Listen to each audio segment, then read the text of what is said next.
Hello everybody. Today we will be starting the most important topic of your module D, that is compliance audit. Now as you know that this is in continuation of our foundation series which we are running to give you crisp and concise concepts so that you will be able to reread them and get your maximum score in the respective exams. Okay, तो पहले हमने unit 26 देखा, हमारा compliance module start किया था.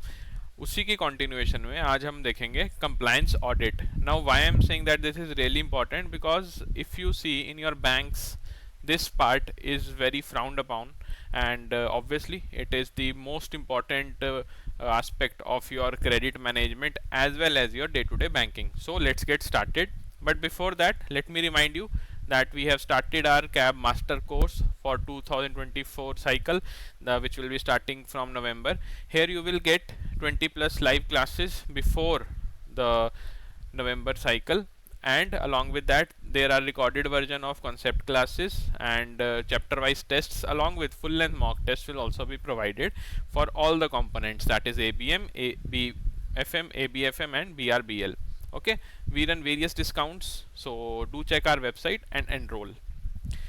So now let's start the topic of the day, that is audit. अब audit होता क्या है? देखो, हमने कंप्लायंस जब स्टार्ट किया था तो ये पढ़ा था कि कंप्लायंस बेसिकली एक प्रोसेस है जिसके थ्रू हम क्या करते हैं, हमारे जितने भी रूल्स एंड रेगुलेशंस हैं, चाहे वो रेगुलेटर्स बना रहे हैं चाहे हमारी बैंक पॉलिसी के थ्रू आ रहे हैं, उनको कंप्लाई करना, उनको इम्प्लीमेंट करना और ग्रास रूट लेवल तक उसको लेके जाना, वो कंप्लायंस होता है. फाइन. अब ऑडिट क्या है? ऑडिट बेसिकली एक प्रोसेस है जिसके थ्रू हम ये डिसाइड करते हैं या फिर ये डिफाइन करते हैं कि हमारा जो कंप्लायंस है वो कितना हो चुका है. फाइन. अब कंप्लायंस कितना हुआ है उसके अंदर हमें कौन से पैरामीटर्स हैं जो जज करने हैं, and everything which includes your bank processes they will be included in your audit. Fine. तो ऑडिट बेसिक फंडा क्या होना चाहिए आपके माइंड में? जब भी ऑडिट का वर्ड आ रहा है, it is like you are checking the level of compliance in your respective bank. Compliance किसका? All those rules and regulations which are being made by your bank or for that matter any regulator.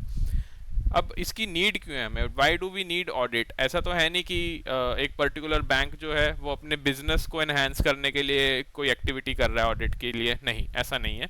होता क्या है, basal 2 का जो framework है capital adequacy वाला, वहाँ पे वेल डिफाइंड है ये नॉर्म दैट आपके जो ऑडिट है वो मार्केट डिसिप्लिन के लिए बहुत इंपॉर्टेंट है. इफ़ यू वांट कि आपका जो क्रेडिट है वो अच्छे से मैनेज हो, प्लस आपका जो अकाउंट्स हैं, be it your savings account or your KYC also, they should be complied with the market norms. So उसके लिए जो फ्रेमवर्क है बेसल 2 का, वो ऑलरेडी हमें पता है कैपिटल एडिक्वेसी का रहता है, तो वहाँ पे ये वेल डिफाइंड है कि आपको ऑडिट की ज़रूरत है. फाइन. तो ये तो हुआ आपका इंटरनेशनल स्टैंडर्ड या ग्लोबल स्टैंडर्ड बेसल 2 में डिफाइंड है फॉर ऑडिट. अब इंडियन सिनेरियो में अगर आप देखें तो although it is not directly mentioned, but एक मास्टर सर्कुलर है RBI का with the name of disclosure in financial statements. ये जो है आपका डिस्क्लोजर इन फाइनेंशियल स्टेटमेंट्स, यहाँ पे डायरेक्टली मेंशन्ड है कि आपको जो कंप्लायंस है वो अपनी क्रेडिट मैनेजमेंट में कैसे करनी है, ऑडिट का क्या रोल रहने वाला है, प्लस आपकी जो अकाउंट पॉलिसीज़ हैं वो कैसे डिफाइन होंगी. फाइन. तो international standard are set by Basel 2 framework. And अगर आप इंडियन सिनेरियो को देखें तो RBI का जो सर्कुलर है with the name of disclosure in financial statements, that defines की ऑडिट की ज़रूरत हमें क्यों है. और इसका पूरा नाम क्या है? RBI master circular disclosure in financial statements notes to the accounts has advised that the summary of significant account policies and notes to accounts should be shown under your schedule 17 and schedule 18 respectively. Fine. तो ये आपको याद रहना चाहिए कि जो schedule 17 and 18 है of the master circular of RBI on disclosure in financial statements, यहाँ पे आपके वेल डिफाइंड है ऑडिट का purpose. Now let's see what is RBIA. अब risk based internal audit and inspection जो है, इसको हम नॉर्मली रबिया के फॉर्म में जानते हैं अपने रिस्पेक्टिव बैंक में. कुछ बैंक्स में रफिया के नाम से भी होती है, बट मोर और less the concept is same. So definition देख लेते हैं क्या रहता है. Definition says that the institute of internal auditors have defined the risk-based internal audit, that is RABIA, as a methodology that links internal auditing to an organisation's overall risk management framework. Fine.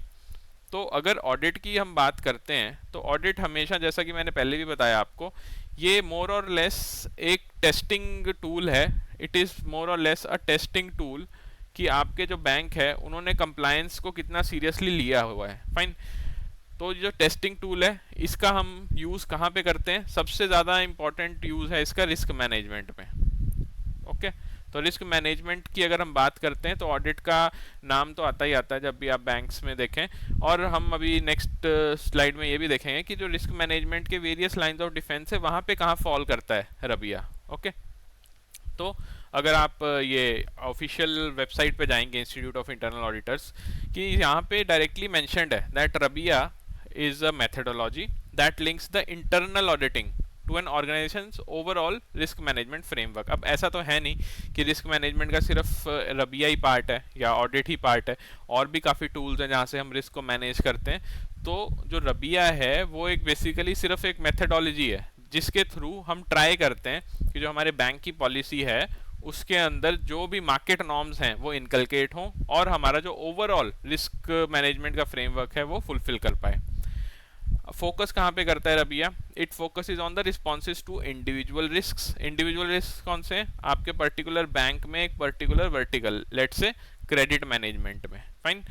and the process is used to assess the risks, to define or decide on the responses to them, to monitor the responses and to report to the board। अब हम subsequent lectures में इसको बहुत detail में पढ़ेंगे कि आपका जो चीफ कंप्लायंस ऑफिसर हैं वो किस किस को रिपोर्ट करते हैं और उनकी जो रिपोर्टिंग मैकेनिज्म है, how it helps us to better understand कि कंप्लायंस हुई है या नहीं हुई। फाइन। वही यहाँ पे मैंशनड है।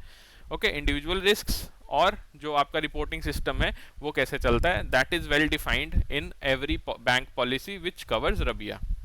Now let's see where does the RBIA stands in line of defence for risk management. अब रिस्क मैनेजमेंट क्या होता है इतना डीपली नहीं जाना है आपने अपने एबीएम के सिलेबस के हिसाब से, but risk as you know it can be of various forms. Security risk हो सकता है, क्वालिटी में रिस्क हो सकता है, inspection risk are there, then compliance risk are there. So various types of risk are involve in any financial institution and so does in the banks. Fine. ये आपने देखना है कि ये टाइप्स ऑफ रिस्क होती हैं और इनको मैनेज कैसे करना है। It is the subject which will cover the risk management. Okay.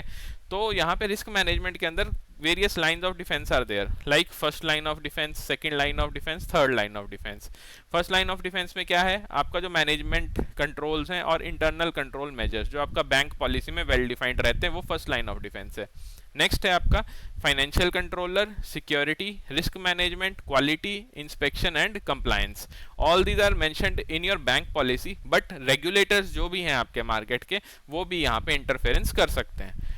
And the third line of defense is your internal audit कि you have complied with the first line of defense, you have seen or gotten through all the second line of defense. Now combining these two you will form a policy of Rabia that is internal audit। ठीक है। अब यहाँ पे reporting mechanism होता है। First तो आपने देख लिया कि कौन से लाइन ऑफ डिफेंस होते हैं, then we have here is reporting mechanism.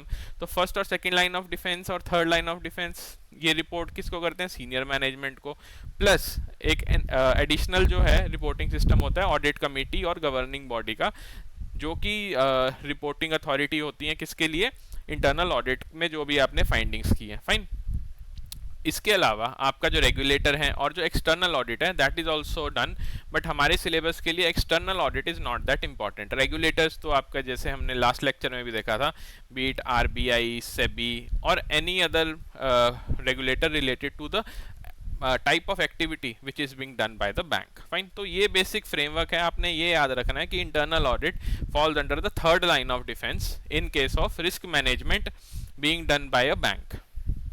अब इन्हीं पे बेस्ड एक क्वेश्चन देख लेते हैं, which among the following is are the correct statements regarding the risk management internal audit that is Rabia. First statement says it is a methodology that links the internal auditing to the organization's overall risk management framework। Absolutely right। It is covered under the second line of defense for the risk management in banks। No, it is covered under the third line of defense। So option A will be the right answer। ठीक है।